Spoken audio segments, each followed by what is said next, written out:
8 Indo Islamic वास्तुकला के कुछ कलात्मक पहलू। की 7वीं तथा 8वीं शताब्दी में इस्लाम धर्म स्पेन और भारत की ओर फैला। भारत में इस्लाम विशेष रूप से मुस्लिम सौदागरों, व्यापारियों, धर्मगुरुओं और विजेताओं के साथ आया, जो यहाँ लगभग 600 वर्षों तक समय समय पर आते रहे। वैसे तो मुस्लिम लोगों ने ईसा की 8वीं शताब्दी से ही सिंधु, गुजरात आदि प्रदेशों में इमारतें, निर्माण बनाने का काम शुरू कर दिया था, मगर बड़े पैमाने पर भवन निर्माण का कार्य ईसा की 13वीं शताब्दी के प्रारंभ में तुर्कों का शासन स्थापित हो जाने के बाद ही शुरू हुआ, जब उन्होंने उत्तर भारत को जीतकर दिल्ली सल्तनत की स्थापना की। 12वीं शताब्दी तक भारत भव्य परिवेश में विशाल भवन बनाने की प्रक्रिया से पूरी तरह परिचित हो चुका था। उस समय यहाँ भवन निर्माण और अलंकरण की अनेक विधियां प्रचलित और लोकप्रिय हो चुकी थीं, जैसे शहतीरों, टोडों और अनेक खंभों के सहारे छतों का निर्माण, चाप, मेहराब, डाट, तोरण आदि का निर्माण चापें लकड़ी और पत्थर की बनाई जाती थीं, इसलिए ये ऊपर के ढांचे के बोझ को सहने उठाने के लिए पूरी तरह सक्षम नहीं होती थीं। किंतु अब गुंबदों का बोझ उठाए रखने के लिए ढोलदार चापों, मेहराबों की जरूरत पड़ी। ऐसे मेहराबों को डाट पत्थर से चापबंद के माध्यम से बनाया जाता था। लटकती हुई बगली डाट पर बने गुंबद के अंदर खंभे न होने के कारण जगह ज्यादा हो गई। इन देशांतरणों और विजयों पर एक ध्यान देने योग्य पहलू ये रहा कि मुस्लिम शासकों ने स्थानीय सामग्रियों, संस्कृतियों और परंपराओं को अपने साथ लाई गई तकनीकों के साथ अपना लिया। उन्होंने इन तकनीकों को देखा परखा, कुछ को स्वीकार, कुछ को अस्वीकार किया और कुछ को यथोचित परिवर्तन के साथ अपना लिया। इस प्रकार वास्तुकला के क्षेत्र में अनेक संरचनात्मक तकनीकों, शैलियों, रूपों और साज सज्जाओं का मिश्रण तैयार हो गया। इस मिश्रण के फलस्वरूप भवन निर्माण की जो तकनीकें अस्तित्व में आईं, उन्हें सामूहिक रूप से Indo Islamic, Indo Saracenic, Indo Arabic वास्तुकला कहा जाता है। हिंदू यह मानते हैं कि परमेश्वर नाना रूपों में सर्वत्र व्याप्त है, जबकि मुस्लिम धर्मानुयायी ये सोचते हैं कि अल्लाह एक है और मोहम्मद उनके पैगंबर हैं। अतः हिंदू हर प्रकार की सतहों पर प्रतिमाओं और चित्रों को सराहते हैं। मुस्लिमों को किसी भी सजीव रूप की किसी भी सतह पर प्रतिकृति बनाना मना है, इसलिए उन्होंने प्लास्टर या पत्थर पर अरबस्क यानी बेल बूटे का काम, ज्यामितीय प्रतिरूप और सुलेखन की कलाओं का विकास किया। संरचनाओं के रूपाकार। अब इस बुनियादी जानकारी के बाद इंडो इस्लामिक वास्तुकला की कहानी आगे बढ़ती है। भारत में मुस्लिम आगमन के समय यहाँ धार्मिक और धर्मनिरपेक्ष दोनों प्रकार की वास्तुकला विद्यमान थी। उसमें मुस्लिम शासकों तथा संपन्न लोगों द्वारा अनेक प्रकार के छोटे बड़े भवन जोड़े जाने लगे, जैसे रोजमर्रा की इबादत के लिए मस्जिदें और जामा मस्जिद, मकबरे, दरगाहें, मीनारें, हमाम, सुनियोजित बाग बगीचे, मदरसे, सराय या कारवां सराय, कोस मीनारें आदि। विश्व के अन्य भागों की तरह भारत में भी वास्तुकलात्मक भवन ऐसे लोगों द्वारा बनाए गए थे जिनके पास धन इकट्ठा हो गया था। उतरते क्रम में देखें तो वे शासक और सामंत तथा उनके परिवार, सौदागर, व्यापारी और उनकी श्रेणियां, ग्रामीण संभ्रांत वर्ग और किसी पंथ के अनुयायीगण थे। इंडो इस्लामिक वास्तुकला पर सीरियाई, फारसी और तुर्की प्रभाव तो स्पष्ट रूप से दृष्टिगोचर होते हैं, लेकिन भारतीय वास्तुकलात्मक तथा आलंकारिक शैलियों तथा सोचों ने भी इंडो इस्लामिक संरचना तथा निर्माण कार्यों को अत्यधिक प्रभावित किया। इसके अलावा सामग्रियों की उपलब्धता, संसाधनों तथा कौशलों की परिसीमा और संरक्षकों की सौंदर्यानुभूति ने भी इस वास्तुकला पर पर्याप्त प्रभाव डाला। अन्य देशों की तरह मध्यकालीन भारत के लोगों के लिए धर्म और धार्मिकता बहुत महत्वपूर्ण थे। फिर भी उन्होंने दूसरों के वास्तुकलात्मक तत्वों को उदारतापूर्वक अपनाया। शैलियों के प्रकार। इंडो इस्लामिक वास्तुकला को परंपरा की दृष्टि से कई श्रेणियों में बांटा जाता है, जिनके नाम हैं शाही शैली, दिल्ली सल्तनत, प्रांतीय शैली, मांडू, गुजरात, बंगाल और जौनपुर, मुगल शैली, दिल्ली, आगरा और लाहौर, और दक्कनी शैली, बीजापुर, गोलकोंडा। ये श्रेणियां वास्तुकलात्मक कार्यों की विशिष्टताओं को ध्यान में रखते हुए बनाई गई हैं, इसलिए इन्हें अपरिवर्तनीय खांचों में बांधकर नहीं रखा जा सकता।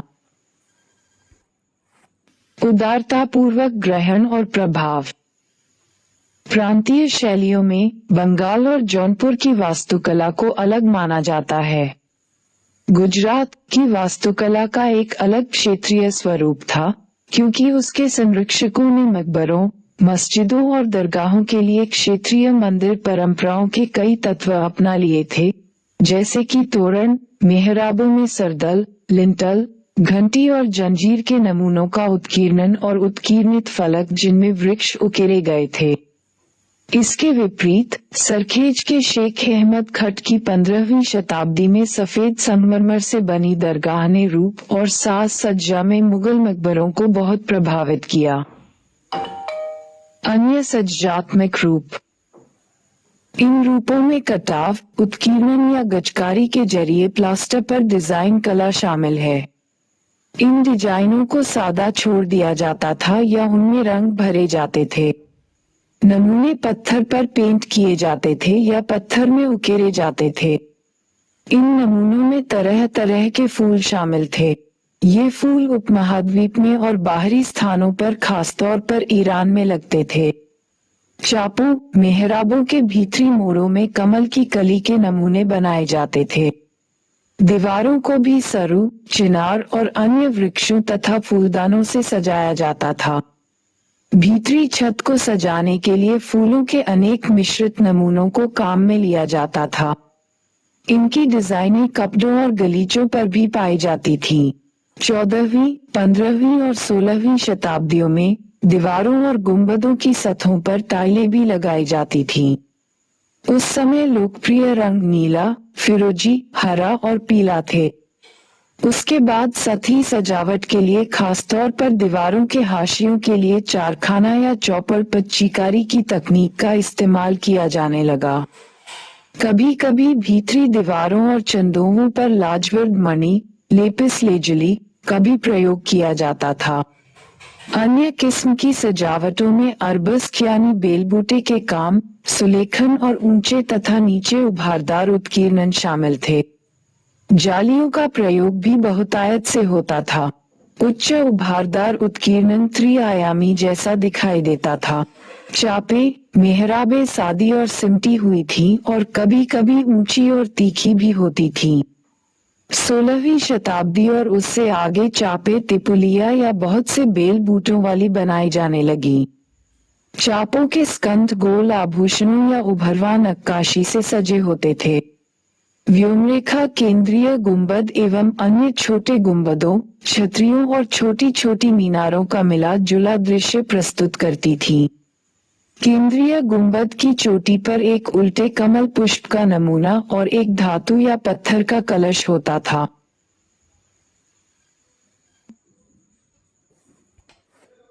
भवन निर्माण की सामग्री।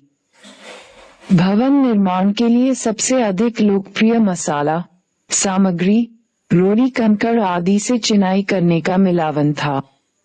उस समय के सभी भवनों की दीवारें काफी मोटी होती थीं। इन दीवारों को चुनने के बाद उन पर चूने की लिपाई की जाती थी या पत्थर के चौके जड़े जाते थे। निर्माण के काम में कई तरह के पत्थरों का इस्तेमाल होता था, जैसे स्फटिक, बलुआ पत्थर, पीला पत्थर, संगमरमर आदि।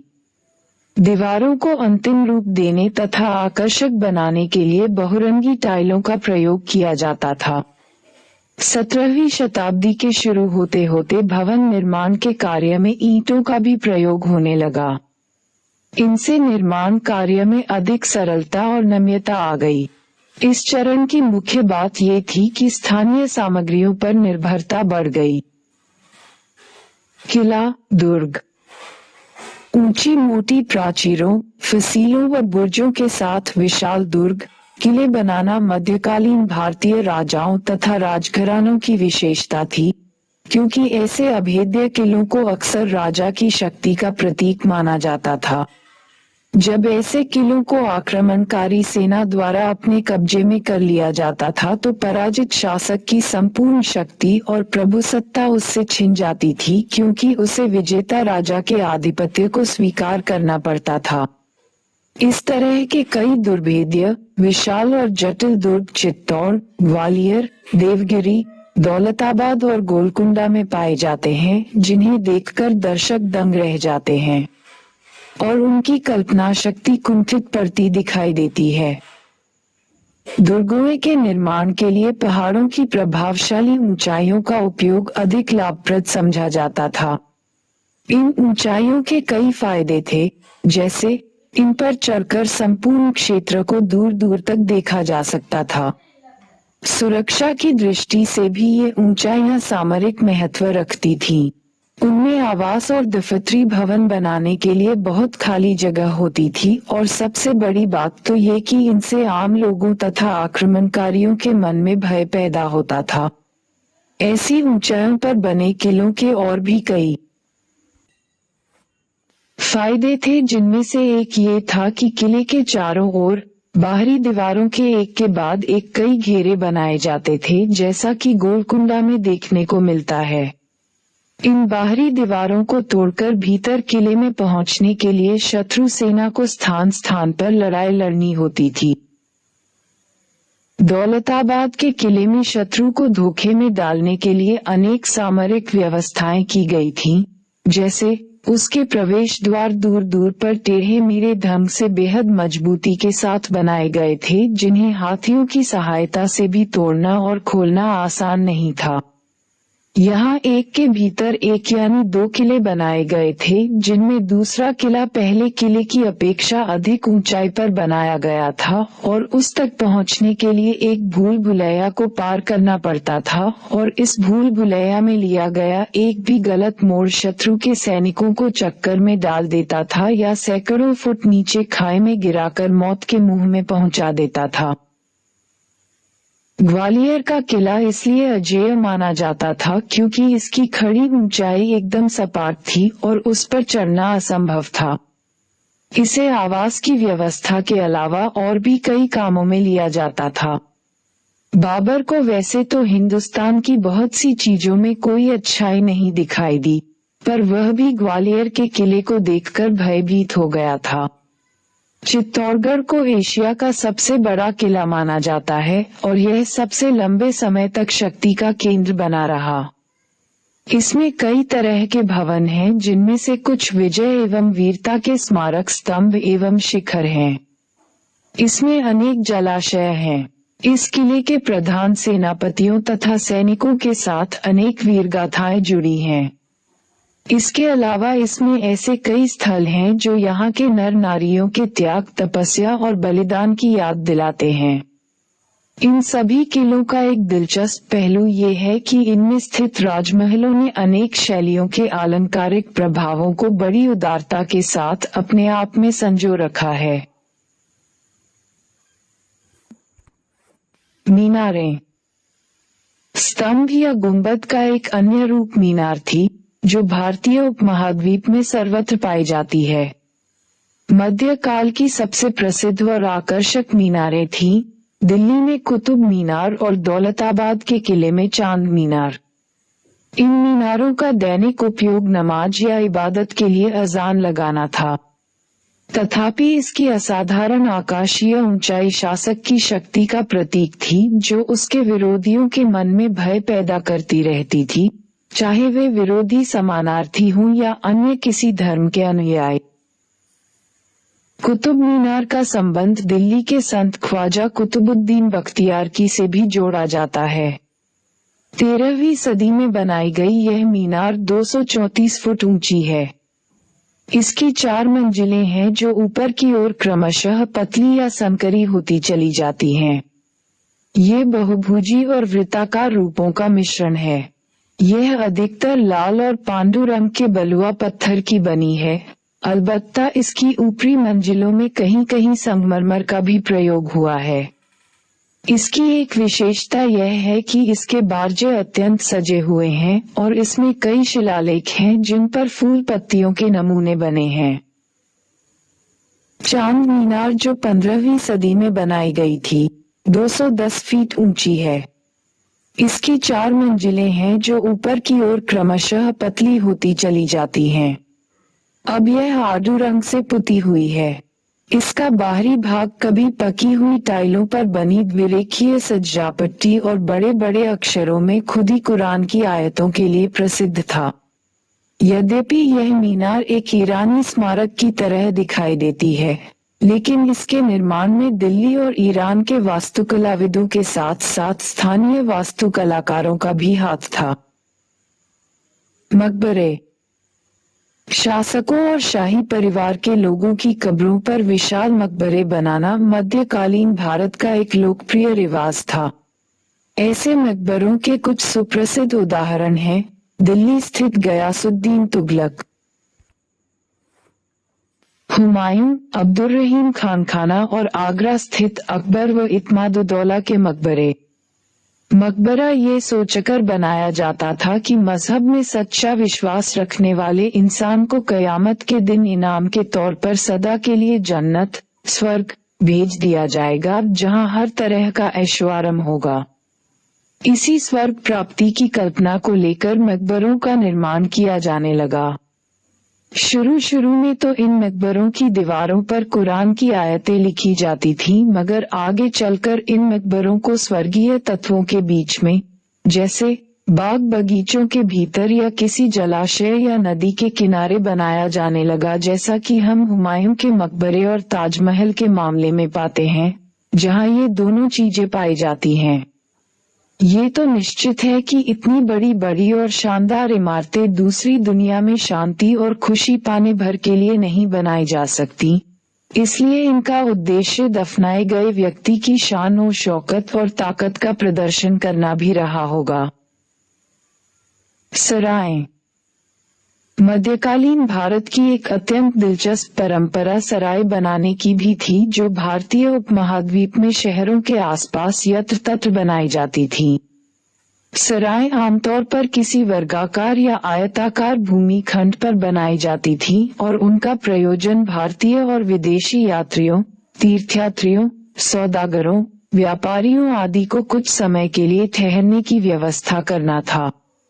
दरअसल ये सराय आम लोगों के लिए होती थी और वहाँ विभिन्न सांस्कृतिक पृष्ठभूमियों वाले लोग कुछ समय के लिए इकट्ठे होते या ठहरते थे। इसके फलस्वरूप आम लोगों के स्तर पर सांस्कृतिक विचारों, प्रभावों, समन्वयवादी प्रवृत्तियों, सामयिक रीति रिवाजों आदि का आदान प्रदान होता था। लोगों के लिए इमारतें। मध्यकालीन भारत का वास्तुकलात्मक अनुभव राज्य रजवाड़ों या शाही परिवारों तक ही सीमित नहीं रहा, बल्कि समाज के सामान्य वर्गों द्वारा और उनके लिए भी सार्वजनिक और निजी तौर पर भवन आदि बनाए गए, जिनमें अनेक शैलियों, तकनीकों और सजावटों का मेल पाया जाता है। इन इमारतों में रिहायशी इमारतें, मंदिर, मस्जिदें, खानकाह और दरगाह, स्मृति द्वार, भवनों के मंडप और बाग बगीचे, बाजार आदि शामिल हैं।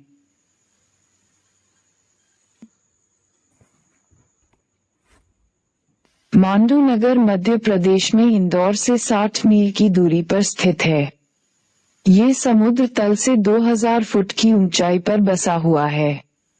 यहाँ से उत्तर में मालवा का पठार और दक्षिण में नर्मदा नदी की घाटी नीचे साफ दिखाई देती है।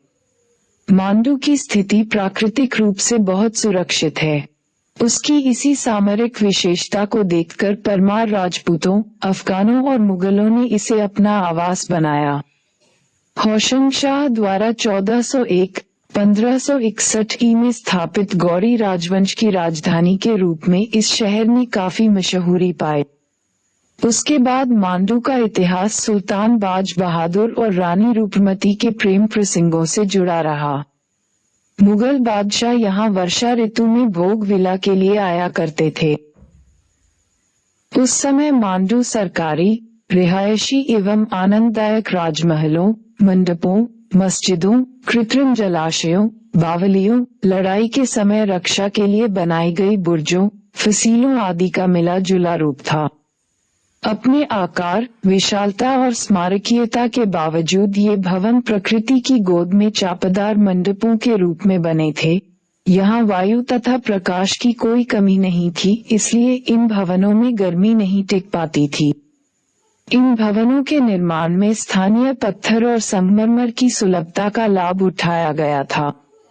मांडू प्रकृति के साथ वास्तुकला के अनुकूलन का एक उत्तम उदाहरण था।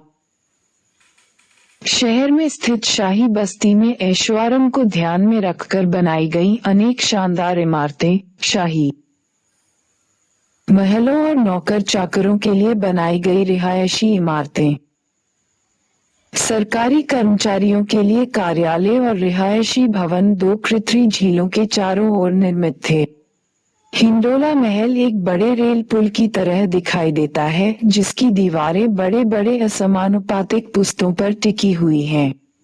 ये सुल्तान का दीवाने आम था, जहां आकर सुल्तान अपनी प्रजा को दर्शन दिया करता था। हिंडोला का प्रभाव उत्पन्न करने के लिए इन दीवारों पर ढाल का बखूबी इस्तेमाल किया गया है। जहाज महल एक शानदार 2 मंजिली इमारत है, जिसकी शक्ल पानी के जहाज जैसी है। ये 2 जलाशयों के बीच में स्थित है और इसकी छत, बरामदे, बारजे और मंडप मानो पानी पर लटके हुए हैं। इसे सुल्तान गयासुद्दीन खिलजी ने बनवाया था। वह ऐशोआराम व मन बहलाव के लिए इसे अपने जनानखाने के तौर पर इस्तेमाल करता था। इसमें नहरें व नालियां हैं और छत पर तरण ताल बना हुआ है। रानी रूपमती का दोहरा महल दक्षिणी प्राचीर पर बना हुआ है, जहां से नर्मदा घाटी का अति सुंदर दृश्य दिखाई देता है। बाज बहादुर के राजमहल में विस्तृत आंगन के चारों ओर बड़े बड़े कक्ष और छज्जे बने हुए हैं। एक मदरसा, जिसे अशरफी महल कहा जाता है, इस समय एक खंडहर की हालत में सुनसान पड़ा है।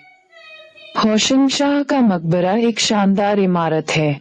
इसमें सुंदर गुंबद, संगमरमर की जाली का काम, जोड़ियां, प्रांगण, मीनारें और बुर्जे देखने लायक हैं। इसे अफगान शैली के पौरुष, मर्दानगी का उदाहरण माना जाता है, लेकिन इसका जालीदार काम, उकेरे हुए टोड़े और तोरण निर्माण कार्य की कोमलता प्रकट करते हैं। मांडू की जामा मस्जिद जुम्मे, शुक्रवार की नमाज के लिए बड़ी संख्या में इकट्ठे होने वाले नमाजियों के लिए बनाई गई थी। इसके भीतर जाने के लिए एक बहुत बड़ा दरवाजा बना हुआ है, जिसकी चोटी पर एक सिमटा गुंबद है। दरवाजे से घुसने पर एक बड़ा खुला सहन आता है, जिसके 3 तरफ इबादत के लिए बंद कक्ष हैं, जिन पर छोटे गुंबद बने हुए हैं। इमारत का सामने का हिस्सा लाल बलुआ पत्थर का बना है। किबला लिवान में बना मिंबर उकेरे हुए तोड़ों पर टिका है और मेहराब कमल कली की पंखुड़ी जैसा है। यदि स्थानीय परंपराओं का साहसिक उल्लेख करें तो ये कहा जा सकता है कि मांडू की प्रांतीय शैली की वास्तुकला दिल्ली के शाही भवनों की कला के बहुत नजदीक है। तथापि मांडू की वास्तुकला की तथाकथित पौरुषपूर्ण और आडंबरहीन शैली, जिसमें फर्शी जालियां, उकेरे गए टोड़े और संरचनाओं का हल्कापन पाया जाता है, इंडो इस्लामिक वास्तुकलात्मक अनुभव की कहानी का एक महत्वपूर्ण अध्याय है।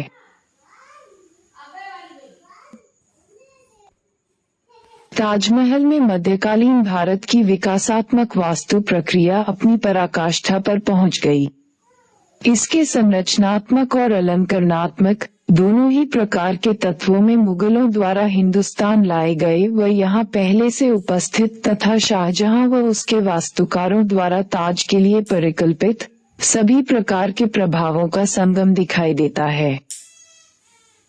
ताजमहल की भव्यता व शालीनता, उसकी आडंबरहीन तथा सरल योजना व उठान, उसके विभिन्न अंगों के बीच समानुपात एवं सुडौलता, संगमरमर के प्रयोग, यमुना नदी के किनारे उसकी स्थिति और ऊंचे आकाश में खड़ी उसकी भव्य इमारतों के कारण आती है। ताज की गरिमा दिन और रात के अलग अलग समयों पर अलग अलग रंगों का आभास कराती है। ताजमहल को शाहजहां ने अपनी बेगम मुमताज महल की याद में एक मकबरे के तौर पर बनवाया था। इसके संपूर्ण परिसर में अनेक छोटे बड़े भवन, कक्ष, बाग बगीचे हैं। ये यमुना नदी के दाहिने किनारे पर स्थित है। अनुसंधानकर्ताओं ने पता लगाया है कि ताज के पीछे यमुना के बाएं किनारे पर भी पहले कभी एक बाग था जिसे महताब बाग कहा जाता था। ताज के विशाल परिसर में प्रवेश पाने के लिए लाल पत्थर से बने एक विशाल द्वार से होकर गुजरना पड़ता है। ये दरवाजा बहुत सुंदर है। मकबरा चारबाग शैली में बना है जिसमें फव्वारे और पानी के बीच से रास्ता है। मकबरे की इमारत को बाग के बीचों बीच न बनाकर उत्तरी किनारे पर बनाया गया है ताकि नदी तट की सुंदरता का लाभ उठाया जा सके।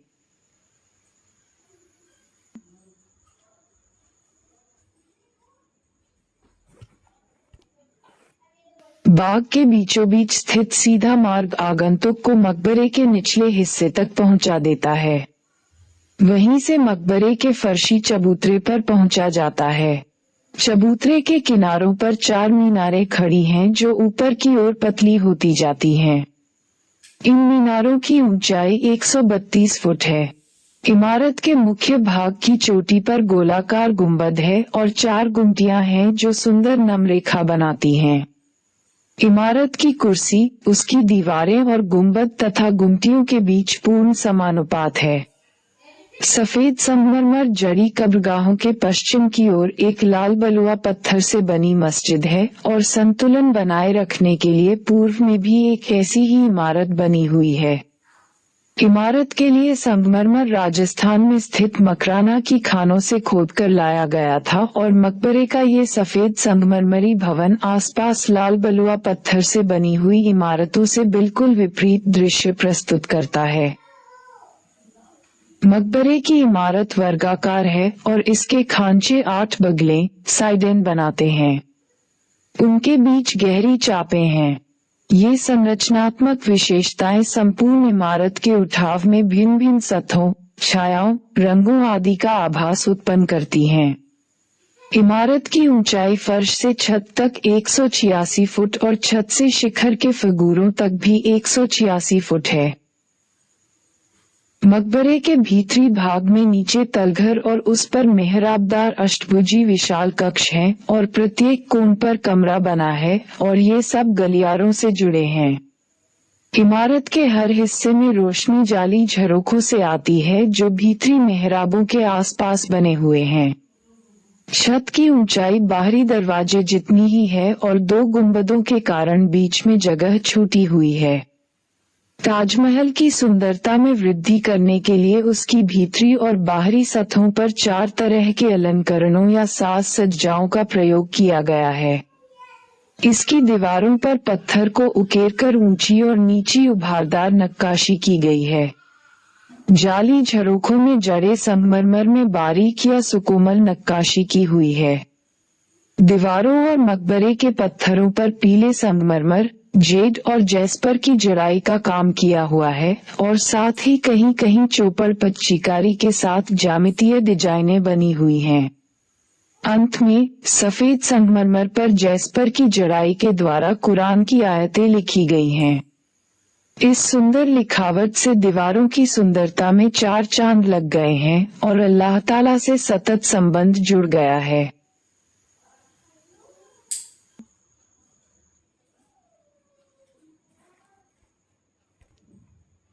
गोल गुंबद कर्नाटक के बीजापुर जिले में स्थित है।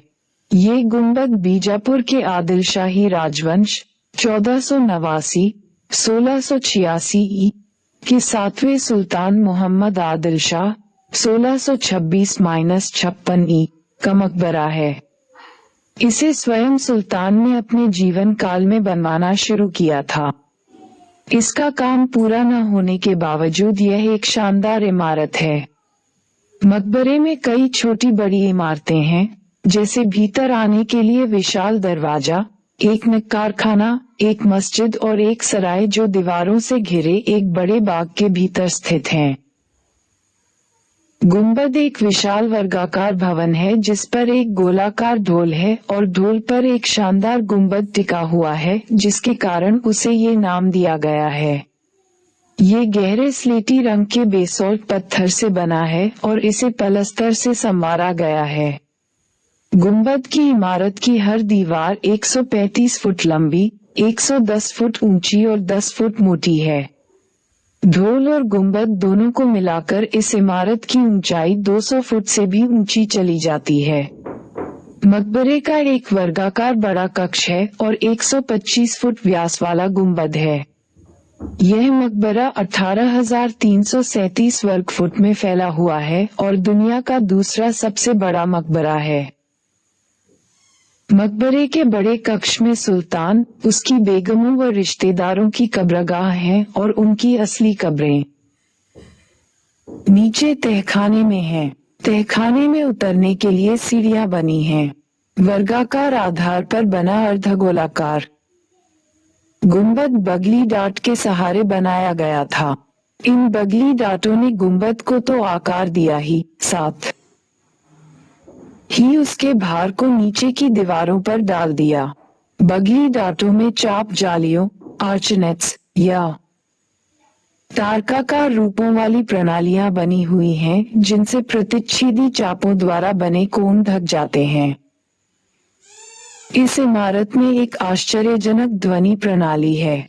गुंबद के ढोल के साथ साथ एक फुसफुसाहट दीर्घा विस्परिंग गैलरी बनी हुई है, जहां धीरे से धीरे बोली गई या फुसफुसाई गई आवाज कई गुना तेज हो जाती है और उसकी प्रतिध्वनि कई बार गूंजती है। इमारत के चारों कोनों पर 7 मंजिली अष्टभुजाकार मीनारें बनी हैं। ये मीनारें ऊपर गुंबद तक पहुंचने के लिए सीढ़ियों का काम भी देती हैं। गुंबद का ढोल बेलबूटों से सजा हुआ है। इमारत के मुहार मुख भाग की विशिष्टता यह है कि परकोटे के नीचे भारी ब्रैकेटों वाली कार्निस बनी हुई है। ये कार्निस अत्यंत उत्कीर्णित पत्थर के तोड़ों पर टिकी हुई है, जो दीवार से आगे 10 फुट तक निकले हुए हैं। कार्निस मुंडेर को सहारा देती है, जिसमें अनेक चापदार झरोखे और पत्ती की शक्ल वाली दीवारें हैं।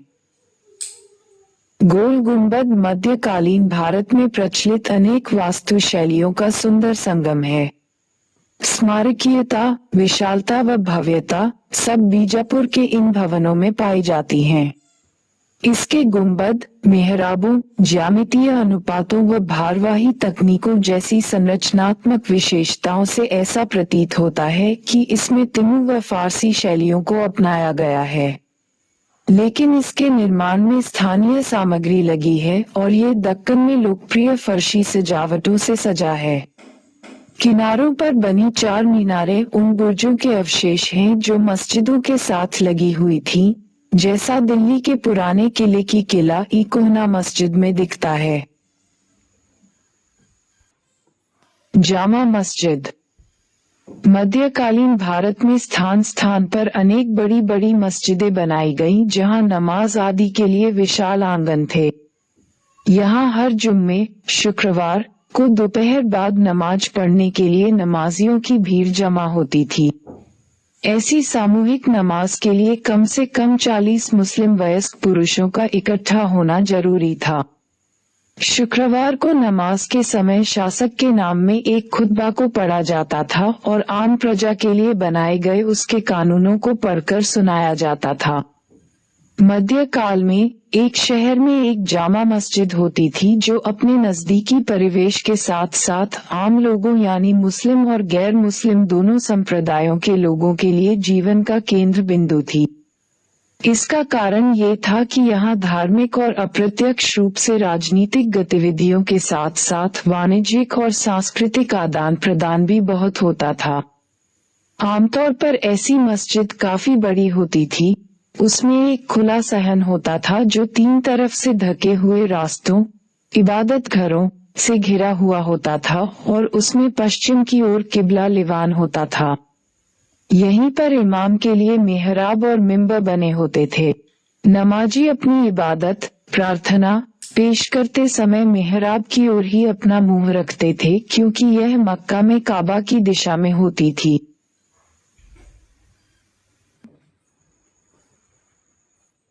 अभ्यास। आप इंडो इस्लामिक या इंडो सार्सेनिक शब्दों से क्या समझते हैं?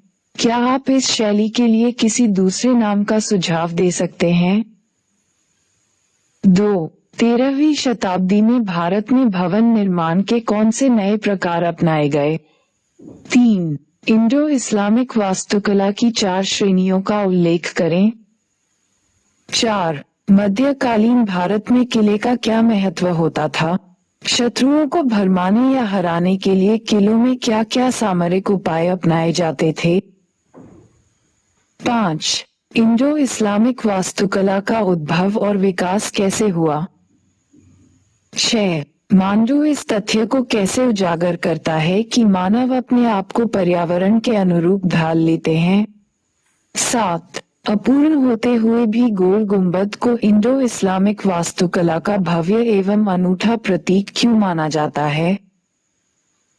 8.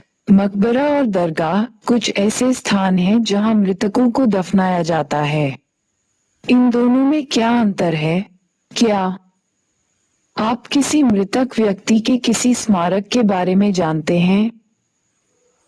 9. पूर्णता शब्द ताजमहल के साथ जोड़ा जाता है। क्यों?